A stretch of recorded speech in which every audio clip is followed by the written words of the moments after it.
Good morning. It's Monday morning. You are in the Smart Life Club, and this is the Coffee Break Show. I'm Vickie Helm, and I just want to welcome you here on this awesome Monday.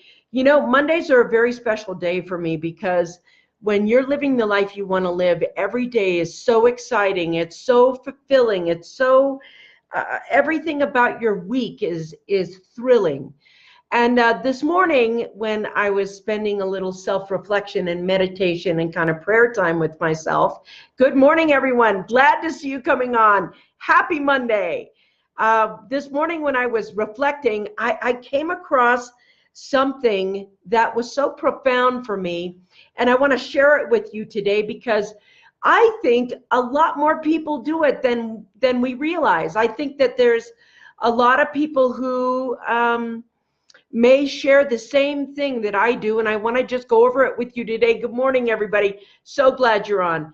What I want to be able to do right now is tell you that I kind of had one of those epiphanies with myself.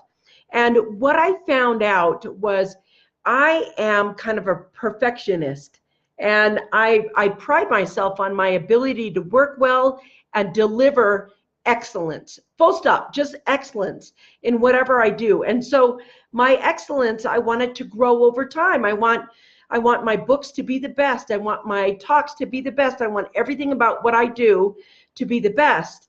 And so what I noticed about myself was when I make a mistake, or it's not even a mistake, but I call it a mistake, suddenly I found myself, good morning, Gloria. Great to see you on. Nice to have you here.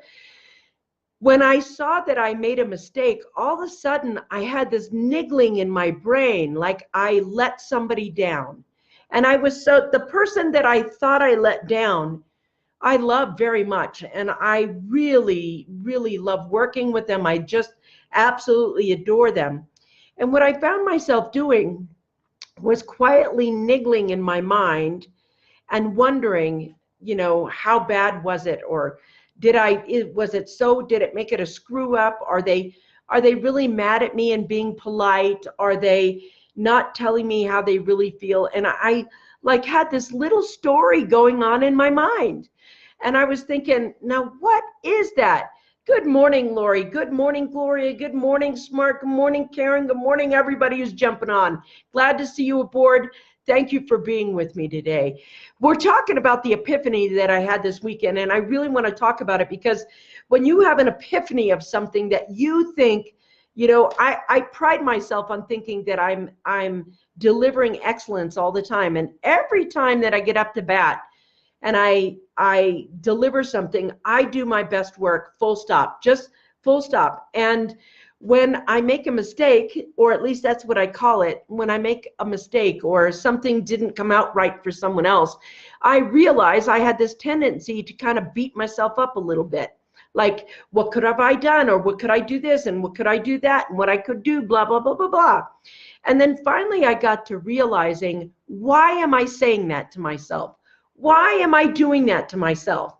And then you start justifying it quietly to yourself. You're like, I do more work than most other people do. I do this and I do that. And you start realizing that you don't know how to handle that you feel bad. You screwed up and you feel bad. Then I realized underneath feeling bad, I felt guilty because I thought I made more work for somebody.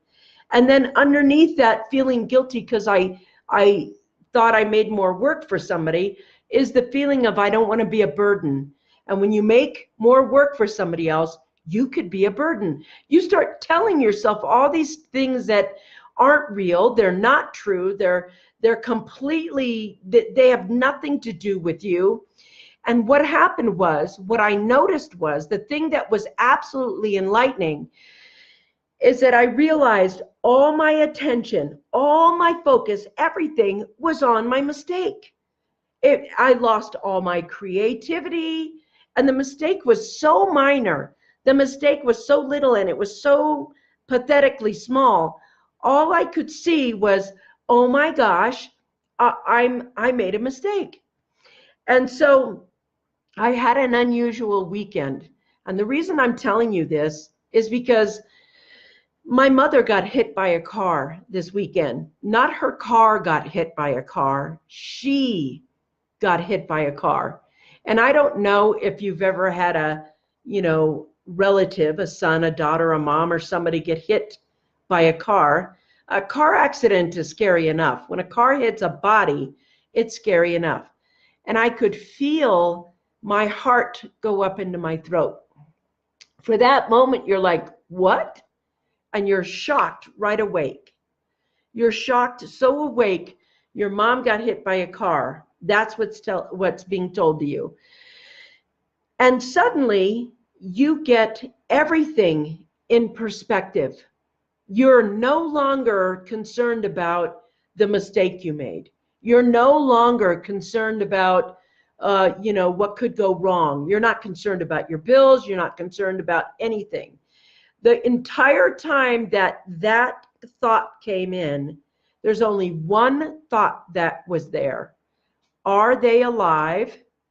And what condition are they in? That's the first thing that goes through your mind. The first thing that goes through your mind is, are they alive? And what condition they're in. So suddenly that niggling little thought in the back of my mind didn't matter. What mattered was, is my mom alive? What condition is she in? So I'm in the mountains and I'm between passes and I'm in drop zones. I can't actually get good signal to talk to somebody. I'm having to drive faster. Thank God I wasn't driving actually, because I was a bit concerned. And we started driving faster because we are suddenly thinking, I got to get to a place where I can get reception so that I can find out what was. Lori says, oh my God, I didn't know. How is she doing? Well, lucky for her, nothing broke. But the wheels went up to her pelvis because for some reason the wheel, here's the wheel, we'll put this as the wheel. Her legs were by the wheel like this and her pelvis was here, and the car just stopped just as soon as it got to her pelvis. He rolled forward, but it pinched the skin on her left leg, and her bruise is completely down her leg. But my mom's tough. She gets right back up. She does that again. Hey, Jaramillo, great to see you. And so what happened was, after that car accident, everything got put in perspective. Mistakes are going to happen. It's not a big deal. It's just, everything is fixable. Everything is figure outable. Everything is going to flow that way. And so Peter asked me one day, and I'm going to ask this about you. It's like, what would you rather have, wealth or health? And I thought, both. I want to have both. Yes, but if you can only pick one, which is it? Everybody wants to have health. Everybody wants to have, thank you for the hearts and love. Everybody wants to have health. They want their loved ones to be healthy, everything. So anytime that this particular mindset comes up, I'm going to start thinking about what is actually important to me. Is it really the mistake I made? Because you know what? I think the person who had to work with my mistake isn't even thinking about it. What they said is, no worries. I can work with this. Yes, have a great weekend. Don't worry about it. And I kept thinking, okay, if you're sure, then, you would tell me if you wanted another I would do it. But my point is, there's nothing, we make problems out of feeling guilty. We make mountains out of molehills, out of feelings that we don't know what to do with, because we want to make sure that we're serving excellence. I want to make sure that at the end of the call today, we don't beat each other up in our minds. It's like the most violent thing that happens to you happens right here. It's what you say to yourself. The most positive thing, the most uplifting thing that can happen happens right here. It's what you say to yourself. It's how you view things. It's the perspective. And my shifting perspective happened just like that. At first I was like, oh, I can't believe we made the mistake. Oh, it's not really, and then boom. So it's like, how they say when you're walking down the street and you're really angry and you're so pissed off and you're just, I can't believe that happened. Or maybe you're so heartbroken, or just really depressed. You're so depressed. And you look down on the ground and you find a $20 bill. And then you're like, I found $20. Instant state change, instant. Because the priority by which what your brain focused on shifted that second. So what that let me know is that I could shift my focus anytime I wanted to if I'm aware of it. If I'm aware that I'm aligned, if I am aware of what state I'm in. And if you're like, oh, I made a mistake. Oh, God, I'm bad and wrong because I made a mistake and blah, blah, blah. And you know what? There is no such thing as a mistake. It's like success and failure. There is no such thing as success and failure. They're like man-made concepts to describe how we feel. And so there are no mistakes. You're either going to achieve this to get here and that's it. And you'll get there eventually. Might not be as fast as you want, might be faster than you want. You don't know. But if you stay away from the concepts that block you from feeling your best, feeling aligned with the divine, because you're magnetizing whatever you're focusing on, and you want to focus on well-being. You don't want to focus on mistakes or failure. They don't exist. You want to focus on how do we achieve the goal that we have in front of us? How do we achieve, turn your think tank on, turn your heart light think tank on. Because sometimes you notice when you're waiting for an idea, we either do this, we go inward, we're like, what can we do? And we go completely inward, or we try to get creative and we look up and we're like, what can we do? We're not reaching in our thinking mind. Where are we reaching when we go in here? Who are we reaching to when you go in here? When you're looking up like this and you're trying to find the answer, who are you looking up to? What are you looking up to? It's not a thought in your mind. You're registering into the field of possibility, and you're asking the field of possibility to give you an idea, to give you a solution. And if you keep saying, I made a mistake, you've cut yourself off from that field of possibility. Nothing can come in. The only thing, it's like you're ruminating at that point. I made a boo-boo, I made a mistake. So when you get to the point where you're open, there are no mistakes. None. Zip. Nada. There's only, the field of possibility has only solutions. You don't go into the field of possibility and go, oops, there's a mistake, I'll take one. We go ahead and we work that field of possibility until the solution, hey, Gail, nice to see you, until the solution comes on board.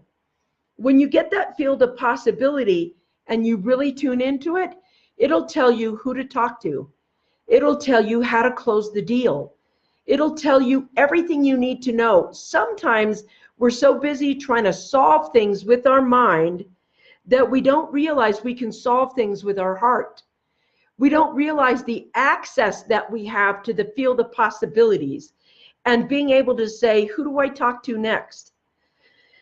When you get to that point where your openness is that way, you manage your business from a very divine place, and it can grow and it'll sprout wings like you have no idea. And you will stop looking at, oh God, I made a mistake. You'll understand that there are no mistakes.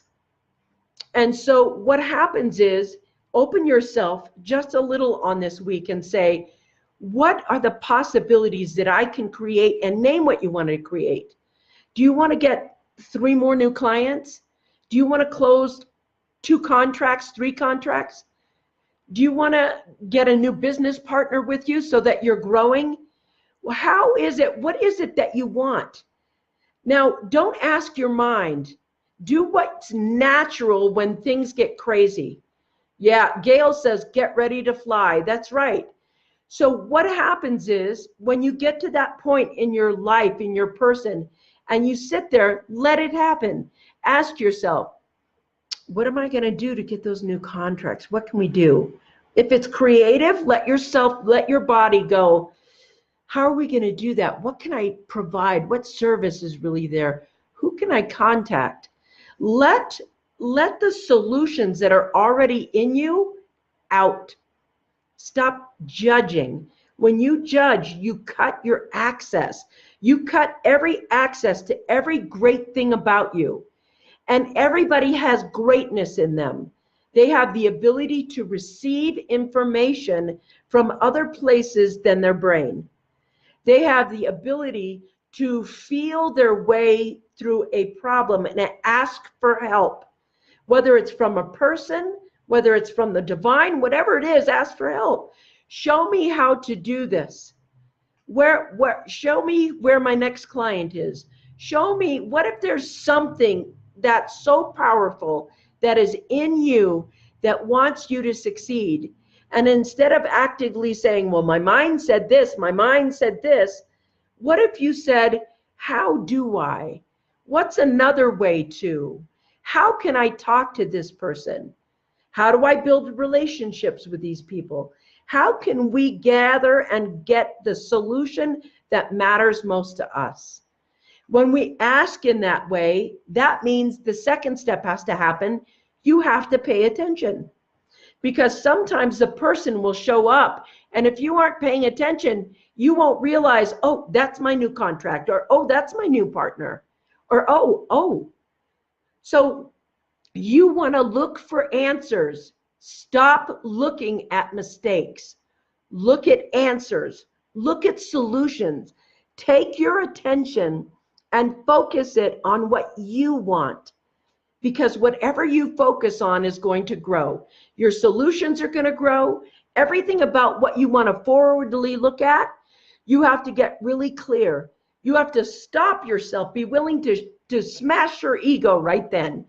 So this weekend, when I was like, oh my gosh, I did this, it's bad and wrong, and I noticed all my creativity and focus going on that, what was bad and wrong, I sliced it right then. No way. This is my focus, my attention, and I'll place it where I want to place it. Don't let anyone steal your dignity or your focus or where you're looking at. When you command your focus, you are commanding your life. When you command your focus, you are commanding your business. When you are commanding your focus, you are commanding your success. And that commanding your focus is a muscle. What you focus on always grows, Lori says. That's right. Gail says, look for solutions. Focus. Yes. These are the things that we want to do right now, that sometimes business is easier than we think. It's always easier than you think, because people have learned to think in the most negative way. So when you command your focus, you're commanding you in the winner's circle. This is so important to start your week off with. It's Monday. Mondays are days that you say, this is my focus. I want to tell you something. There is nothing more enriching in the world to get up every morning and love your life, love what you do, love what you're about, love what you're selling, love exactly what you're doing. And I would invite you to ask your focus, what do I need to do to bring me that? So that every morning you actually get up and your life is happy and joyful. And I work a lot. But I love what I do. So it doesn't feel like work. It doesn't feel like anything but joy. So when you get up every morning and you feel joy, guess what shows up? More joy. What you focus on grows. Focus on your success. Focus on what you're building. Focus on your joy. Focus, focus, focus. It's your focus. Don't you let anyone take it out of the way you want to focus. So this guy, Khurshid Ali, I'm suffering from depression. That's sad. And I want to say to yourself, I want to give you an exercise. Every time that you feel depressed, just say to yourself, what am I telling myself?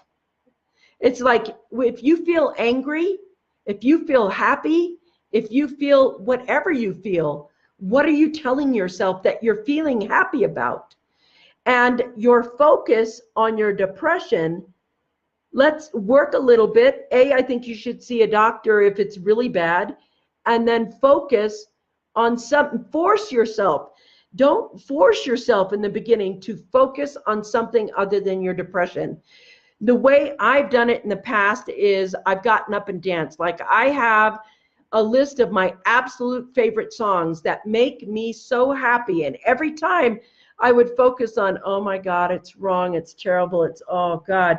I put that music on. Don't let it control you.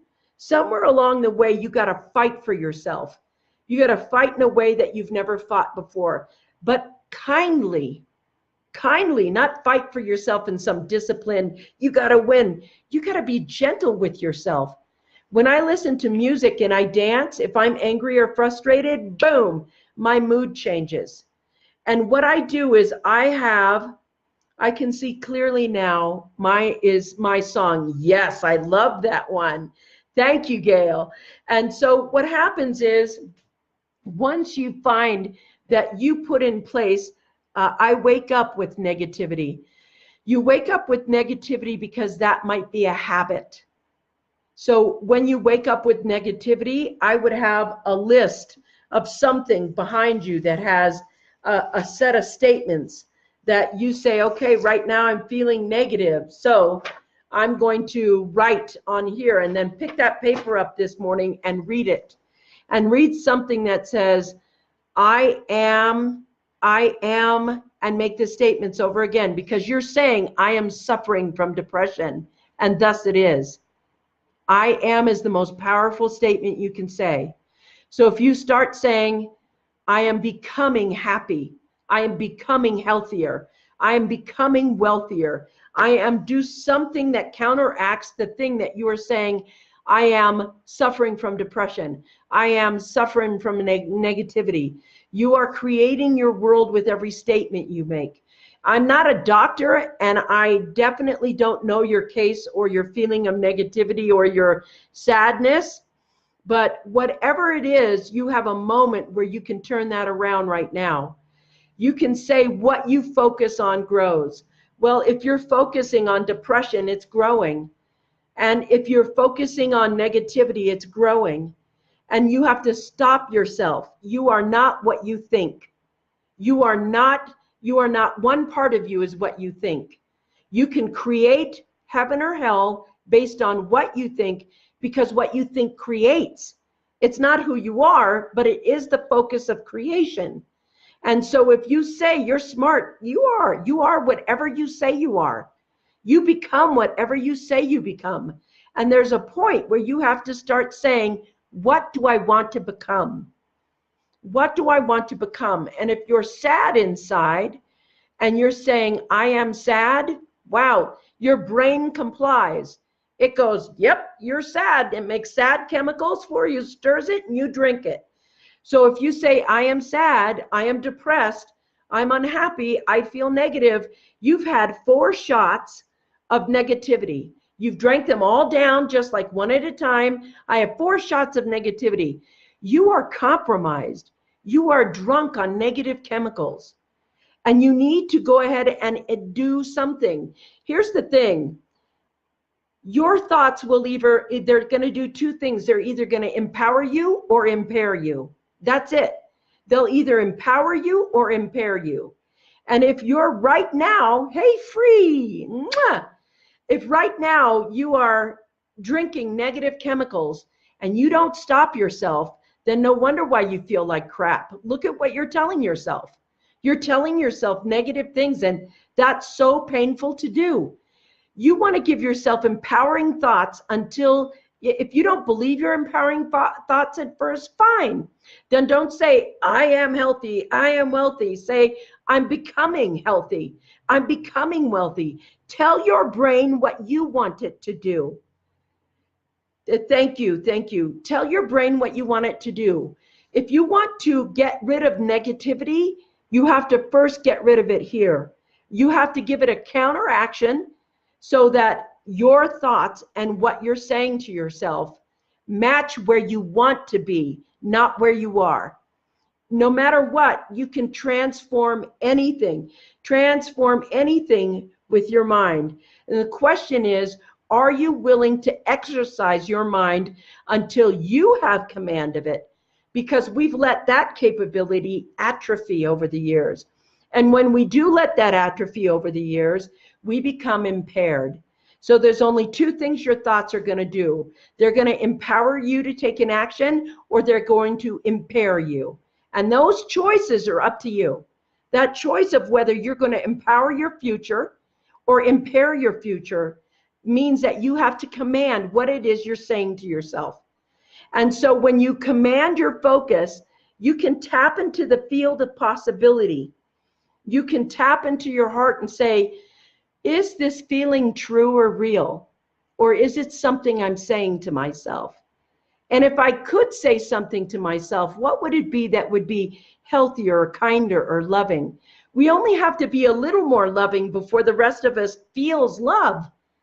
It's like your body, it goes right up to you. Connect me on video call. I'm sorry, I don't know what the connect me is on video call right now, but maybe on a different one that we can do. So what I want to say right now, I want to check in. Gail says, exercise your choices. They are yours. Amen, sister. Lori says, I have found two big things that help me when I'm sad. First, try to be creative. Paint a picture, write a story. Ooh, take some pretty pictures. That's a good one, Lori. Second, I'll try to do something, anything to help someone else. The more I help people, the more it helps me. Ooh, Lori, those are two fantastic things that we can do to make ourselves feel better. We can become creative, paint a picture, write a story, take some pretty pictures. And second, we can do something for someone else. We can stop concentrating on how we feel and concentrate on other people. Brilliant. This is so empowering. Some of the things you guys say on this show, it just all blows me away. You guys are so brilliant. And I just want to say that tomorrow is going to be Tuesday, and I'd love it if all of everyone get to the point where we are talking about what we focused on, how it benefited us. And remember, all the success you want, everything in your life that you want, is a matter of creating it. So tomorrow we are going to be on at 9 a.m. on Pacific time. We're going to be 10 a.m. in the mountain, and we're going to be on the East Coast, noon o'clock. This is a Smart Life Club. This is a coffee break show, and I will see you tomorrow. Mwah! Peace out. Thank you, everybody.